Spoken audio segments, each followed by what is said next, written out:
Manuel d'Épictète. Parmi les choses, les unes dépendent de nous, les autres n'en dépendent pas. Celles qui dépendent de nous, c'est l'opinion, le vouloir, le désir, l'aversion. En un mot, tout ce qui est notre œuvre.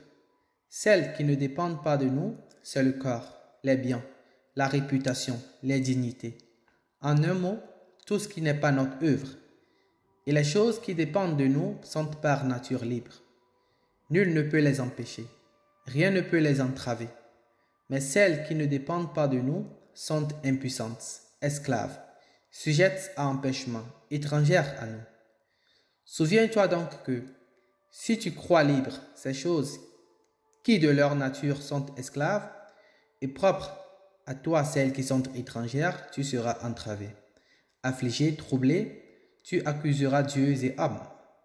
Mais si tu crois tien cela seul qui est tien, et étrangère ce qui en effet t'est étranger, nul ne te forcera jamais à faire une chose.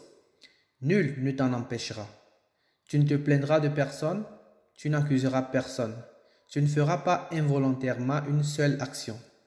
Personne ne te nuira. Et d'ennemis, tu n'en auras point, car tu ne pourras pas même souffrir rien de nuisible. Aspirant donc à de si grandes choses, souviens-toi que ce n'est pas avec une ardeur médiocre qu'il faut y appliquer. Parmi les objets étrangers, tu dois pour jamais dire adieu aux uns, et pour le présent ajourner les autres.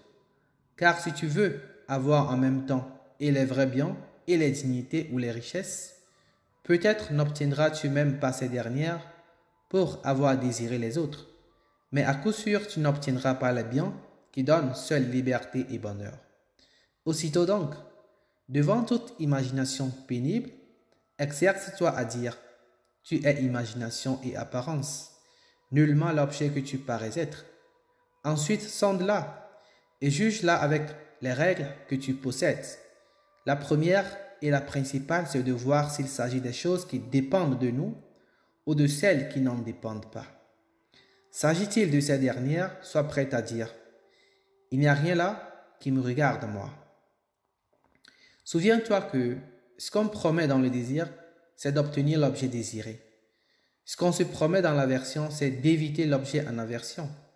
Et celui qui est frustré dans son désir est malheureux. Celui qui tombe dans ce qu'il fut, misérable.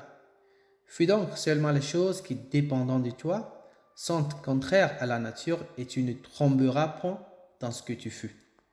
Mais si tu veux éviter la maladie, la mort ou la pauvreté, tu seras misérable. Écarte donc ton aversion de toutes les choses qui ne dépendent pas de nous et reporte-la sur les choses qui, dépendant de nous, sont contraires à la nature. Quant au désir, supprime-le tout complètement. Car si tu désires quelques-unes de ces choses qui ne dépendent pas de nous, tu seras nécessairement malheureux. Et d'un autre côté, parmi les choses qui dépendent de nous et qu'il serait beau de désirer, aucune pour toi n'est encore présente. Borne-toi donc à t'approcher ou à t'éloigner des choses par un mouvement volontaire, mais peu énergique, avec des réserves et en modérant ton élan. Devant chacun des objets qui attirent l'âme, ou qui apportent avec eux une utilité, ou qui se font chérir, souviens-toi de te demander quelle est la nature de cet objet. Commence par les petites choses, et si tu aimes un vase d'argile, dis, c'est un vase d'argile que j'aime, car s'il se brise, tu n'en seras pas troublé. Si tu embrasses ton enfant ou ta femme, dis, c'est un être humain que j'embrasse, car s'il meurt, tu n'en seras pas troublé. Quand tu es sur le point d'entreprendre quelque action, rappelle en ta mémoire de quelle nature est cette action. Vas-tu te baigner? Représente-toi ce qui se passe au bain public. Les gens qui se jettent de l'eau, qui les poussent, qui injurient, qui les volent, et tu entreprendras plus sûrement ton action. Si tu te dis tout d'abord, je veux me baigner, mais je veux aussi conserver mon libre arbitre conforme à la nature. Et de même dans chaque action.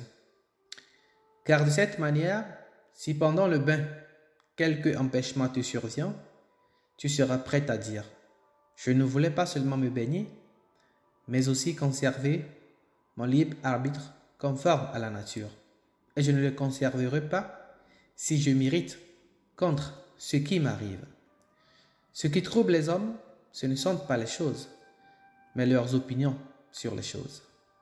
Par exemple, la mort n'est rien de terrible, car Socrate, lui aussi, l'aurait trouvé terrible. Mais notre opinion sur la mort, qui nous la fait regarder comme terrible, voilà ce qui est terrible. Lors donc que nous sommes entravés, ou troublés, ou affligés, n'accusons jamais autrui, mais nous-mêmes, c'est-à-dire nos opinions. Œuvre d'ignorant, que d'accuser les autres de ses propres mots. L'homme qui commence à s'instruire s'accuse lui-même. L'homme instruit ni les autres ni soi. Ne t'enorgueillis de nul avantage étranger. Si le cheval s'enorgueillissant disait « Je suis beau », ce serait supportable. Mais toi, quand tu dis avec orgueil « J'ai un beau cheval », sache que c'est de tes qualités d'un cheval que tu t'enorgueillis. Qu'y a-t-il donc là de tien? L'usage que tu fais de tes représentations. Aussi lorsque tu te serviras de ces représentations conformément à la nature, alors seulement sois fier, car tu seras fier d'un bien qui t'est propre. Si dans un voyage sur mer, ton vaisseau aborde et que tu en sortes pour faire provision d'eau, tu peux en passant ramasser sur ton chemin un coquillage ou une plante. Mais il faut que tu aies l'attention fixée sur le navire et que sans cesse tu regardes derrière toi si par hasard le pilote ne t'appelle point. Et vient-il à t'appeler, laisse tout cela de peur qu'il ne te fasse enchaîner et jeter au fond du vaisseau, comme le bétail. De même dans la vie, s'il t'est donné, au lieu de plantes et de coquillages, une femme et un enfant, rien ne t'empêche de les recevoir. Mais si le pilote t'appelle, cours au navire, laissant toutes ces choses, ne te retournant même pas. Et si tu es vieux, ne t'écarte jamais du navire, de peur qu'à l'appel du pilote, tu ne fasses défaut.